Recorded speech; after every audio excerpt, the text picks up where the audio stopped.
Hey everyone. So, we weren't able to make a video on Oahu. We're here in Maui, but we're going to give you a little video about some of the stuff we learned on Oahu. Max, you want to start? Well, one of the first things we saw was Pearl Harbor. We went through Pearl Harbor. We got a tour of the Arizona with a free ticket that you can get there. It also comes with about a half-hour movie, which I thought was really enlightening. It's a really accessible place for the blind. It's a very accessible place for younger kids and, obviously people, older kids our Yes. age. I mean, really for anyone of all ages, but I mean, there was a school group there when we were there. They were doing a little scavenger hunt kind of thing. Yeah, they were. So it was actually kind of interesting to see how their teachers had made them go for it, and they were able to figure out the information pretty well. So yeah, it was quite interesting.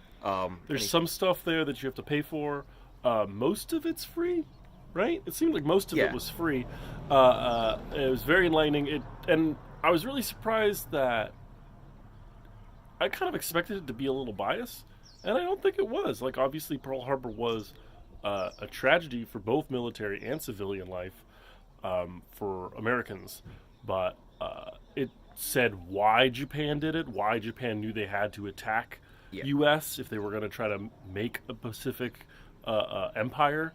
It was very interesting. Yes. I really enjoyed it, and I also liked being able to, because you're physically there, pretty much see where torpedoes came in to destroy the Arizona or even the Nevada. They tell you while you're out on this boat going to see the Arizona.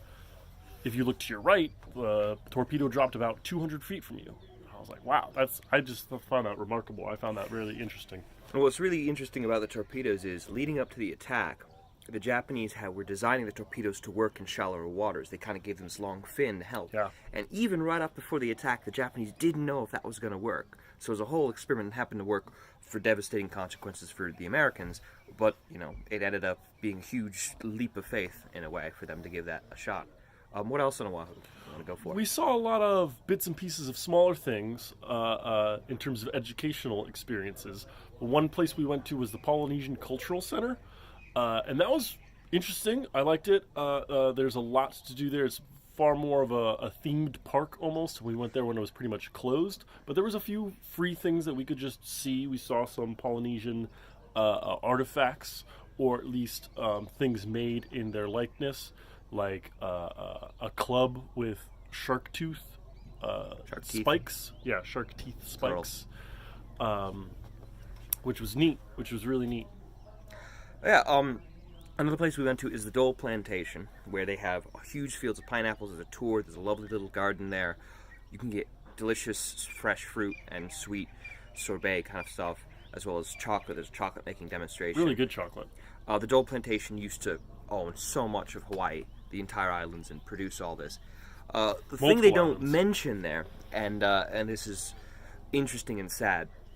So James Dole, who founded the plantation, his cousin was a man named Sanford Dole, who was born around 1840s or so in Hawaii. Now, Sanford Dole come from the Americans who had been going over as missionaries and to run sugar mills. So after a while, him and all the other white Americans forced the king of Hawaii at the time to make a new constitution. This was done at gunpoint, literal gunpoint. They call it the Bayonet Constitution. And that forced, they gave white Europeans and rich Hawaiians the power to vote over everyone else, and it kind of lessened the power of the king. When the king died, his sister Lily Kalani,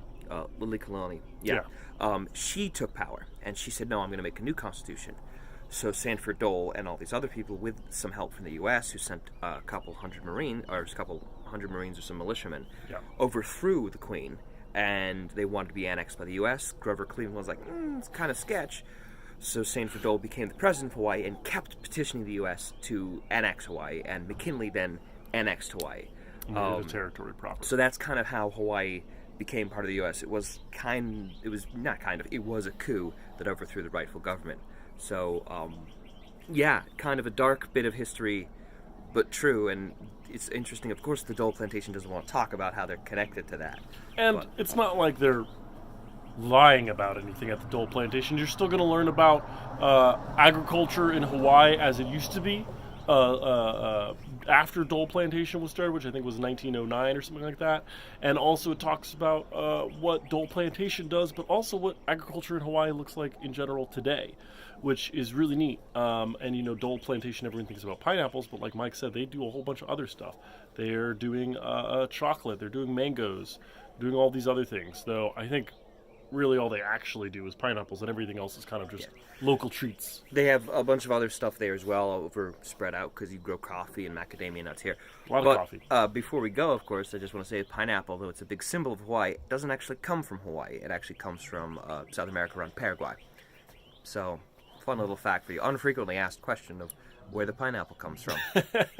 So, well done, Mike. That was a good with point. that, we're going to go continue the rest of our vacation. We'll pop up some more videos later on. And you guys have a wonderful day, or evening, or whatever. Check out this view, too.